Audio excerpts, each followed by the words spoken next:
হ্যাঁ, এই জায়গাটা একসময় আমরা শুনছি যে অনেক ডাকাতের উপদ্রব ছিল, তারাই বসবাস করতো আগে যারা ছিল, যে রশিদ বশিদ বাতেন টাতেন যারা ডাকাতি নাম ছিল যারা, তারাই এখন ডাকাতরে ধরে দেয়, তারাই এখন ভালো হয়ে গেছে সমাজে।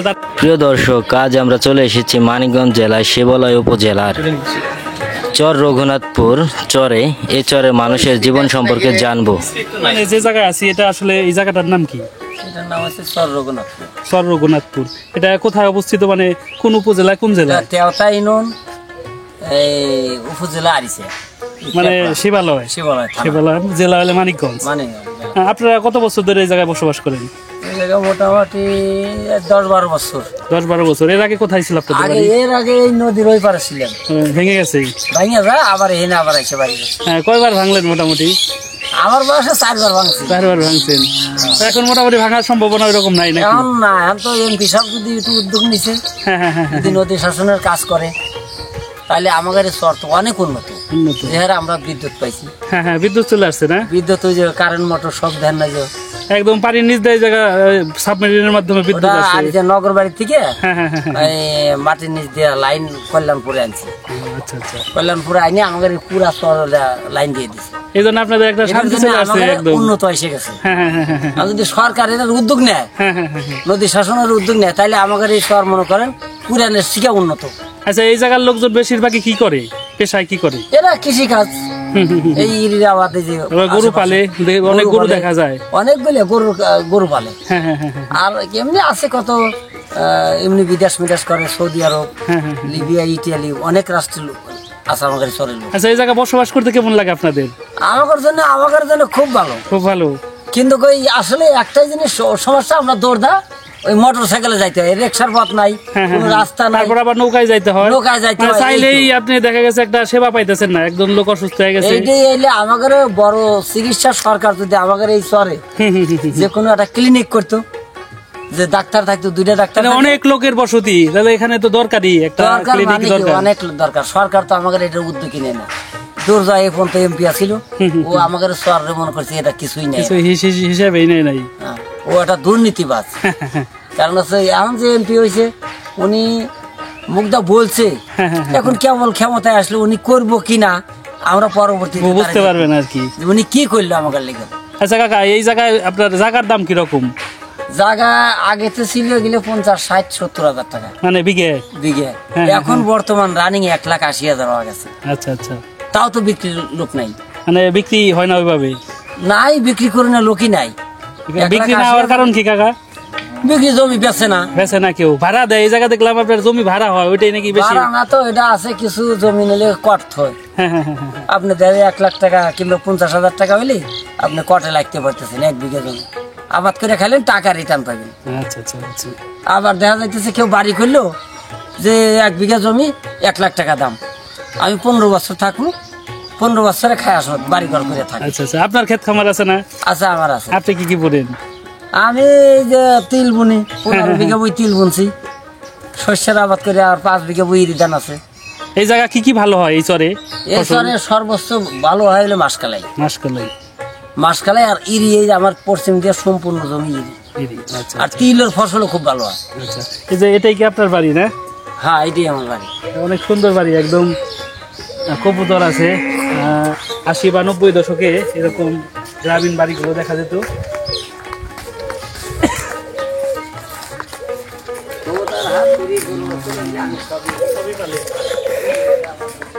এই যে অনেক সুন্দর সুন্দর কবুতর গুলো দেখতে পাচ্ছেন আপনারা।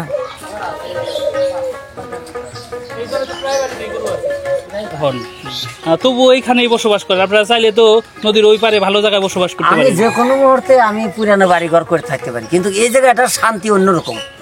সব দিকে চলে ফিরে গরু বাছুর ইত্যাদি, নদীর মাছ, খায়া অনেক শান্তি। তরতাজা শাকসবজি মনে করেন জমিন আছেন, নিজেরাই ফলাইতেছেন, নিজেরাই আবাদ করতেছি, এদের আমাদের কোনো সমস্যা হয় না। মানে খাওয়া দাওয়ার ভিতরে একটা শান্তি আছে আর কি। একটাই সমস্যা, আমাদের যাতায়াত করতে পারে না, যখন ইচ্ছা দেখা গেছে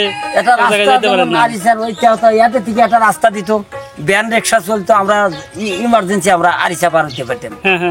নদীর বিষয়টা বাদ দিলাম, ওই জায়গা যেহেতু নৌকায় চলাচল করতে হবে, এই যে আপনাদের এলাকায় ওইভাবে রাস্তা নাই, স্থানীয় ভাবে যে রাস্তা ওইটাও নাই। না, শুধু এক পাইয়া রাস্তা, মোটরসাইকেলে যাতায়াত। হ্যাঁ, মোটরসাইকেল ছাড়া অন্য কোনো না যানবাহন আর চলাচল করে কিছু না। মাল সাবানা যা আনি আমরা 8 বাজার করে ঘোরার গাড়ি। ঘোড়ার গাড়িতে গরুর গাড়ি আছে না কাকা এই চরে? গরুর গাড়ি বর্তমান রানিং এখন, আর গরুর গাড়িতে মানুষই করে না, প্রায় বাড়িতে মোষের গাড়ি, এই ঘোড়ার গাড়ি, আর ওই হঠাৎ আছে মোষের গাড়ি। মোষের গাড়ি। এইটাই আমাদের লিগিয়া যাতা। তার বর্ষা মাসে পানি হইলে পরে আমাদের কোনো সমস্যা নেই, পানি হইলে আমাদের ভালো। একদম সুবিধা হয়ে যায়, বাড়ির কাছে এসে নামেন। নৌকা আমার এই জায়গা আছে, হ্যাঁ। নৌকা আমার একবার ডাইরেক্ট এই জায়গা আছে, তখন আমার একটা শান্তি 8 বাজার করে। কিন্তু এই অশান্তি পানি না হইলে আচ্ছা, এই জায়গা চুরি ডাকাতির প্রবণতা আছে না? চুরি ডাকাতির পর্বতা আগে হয়তো, বর্তমান রানিং। এখন আমাদের এই এলাকার যেগুলো চোর ডাকাত ছিল, হ্যাঁ। এটা সবাই ভালো আগেছে, ভালো সবাই হয়ে গেছে। সচ্ছল, বুঝছি, যার যার কাজে ব্যস্ত এখন। কাজে ব্যস্ত, জমি জায়গা আবাদ করে অনেক তারা সচ্ছল হয়ে হ্যাঁ, গেছে। এই জায়গাতে এক সময় আমরা শুনছি যে অনেক ডাকাতের উপদ্রব ছিল, তারাই বসবাস করতো। আগে যারা ছিল যে রশিদ বাতেন টাতেন, যারা ডাকাতি নাম ছিল যারা, হ্যাঁ। তারাই এখন ডাকাতরে ধরে দেয়, তারাই এখন ভালো, ভালো হয়ে গেছে, সমাজে তারাই নেতৃত্ব দেয় আর কি। তারাই নেতৃত্ব দেয়, তারাই এমপি মিনিস্টারের হাতে, উপজেলা চেয়ারম্যান হাতে, কর্মকর্তাদের সাথেই তারা চলাফেরা করে। তারা বলছে যে আমরা ভালো হয়ে গেছি, আমরা এই কাজের সাথে আর নাই। দলের হাতে কোনো আমরা ঐক্যবদ্ধ থাকতে চাই। আমলিগ দল, হ্যাঁ। তারা বলছে আমি আমলিগ যদি করি সিনিয়র, আমি ডাকাতি চুরি ডাকাতি এটা আমাদের কাছে আর অসম্ভব। পুলিশ প্রশাসক বলছে তোমরা ভালো হয়ে যাও। তারা এখন সবাই বর্তমান সচ্ছল, তার ফ্যামিলিও আগে যা চুরি ডাকাতি যাই করতে, এখন ফ্যামিলি শিক্ষিত হয়েছে গেছে, শিক্ষিত বলাবার চুরি করতে দিবে না। লোকজন আশেপাশের বিভিন্ন জায়গার অবস্থা দেখে, তারা নিজ এলাকার একটা দুর্নাম হোক। ওই তো মনে করেন না, আজকে আমার একটা ছেলে ভার্সিটিতে লেখাপড়া করে, এখন ভার্সিটির পরিবেশটা যদি আমার এই জায়গায় আমি বজায় না রাখি, তাহলে তো বাপ মার মানুষকে ওদের চোরের ছেলে, ডাকাতের ছেলে। এই জন্য এখন অনেক সচ্ছল হয়ে গেছে সবাই, এর জন্য কারো ভাতের অভাব নাই, কিন্তু আমাদের একটাই অভাব, যাতায়াত। তাছাড়া এই জ্বরে মানুষের জীবনযাত্রার মান অনেকটাই ভালো হয়ে গেছে। শেখ হাসিনার একটাই ধন্যবাদ, উনি যে বিদ্যুৎ আমাকে পৌঁছাইছে। বিদ্যুতে আপনাদের এলাকার মানে আমূল পরিবর্তন আনছে আর কি। আমল মানে কি, আমরা আগে আমরা জীবনে কল্পনা করি নেই যে শেখ হাসিনা আমাদের এই দেশে কারেন্ট দিবে। এই জায়গায় কারেন্ট চলে উনি আসছে। যে কারেন্ট দিছে, তার জন্য হাজার মানে হাজার মানুষ। আপনাদের এই চরের চারপাশেই তো নদী, মানে এই জায়গায় যা বিদ্যুৎ আসবে কিভাবে আপনারা ভাবতেই পারেন না। আমরা ভাবতেই পারিনি কল্পনা। কিন্তু আপনার একটা মন্ত্রী আছিল ফিরোজ কবি, পানি নিচ দিয়ে চলে আসছে। উনি হঠাৎ করে একদিন এসে বললে ইনশাআল্লাহ আপনারা কারেন্ট পেয়ে যাবেন। 1 বছর মধ্যেই বেচারা কারেন্ট দিয়ে দিছে আমাদের। এইটাই আমরা খুব খুব ধন্যবাদ জানাই শেখ হাসিনার, যে আমাদের কারেন্ট বিদ্যুৎ দিছে। এইটার জন্য আমরা লাভবান, আমাদের সম্পূর্ণ সম্পত্তি জমির দাম বাড়িয়ে গেছে কারেন্ট আসাতে।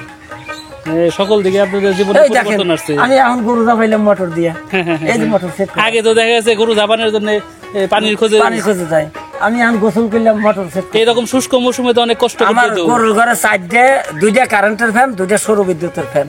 গরু লালন পালন আপনাদের সুবিধা হয়ে গেছে এখন। আর অনেক সুবিধা। আগে তো অনেক দেখা যায় গরমে স্টক করে গরু মারাও যাইতো। মারাও যেত, এখন আর ওই নাই। ডেইলি গরু জাপাইতেছি, গরু খাওয়াইতেছি, মানে অনেক সুবিধা। এই সুবিধার উপর আর কোনো সুবিধা নাই।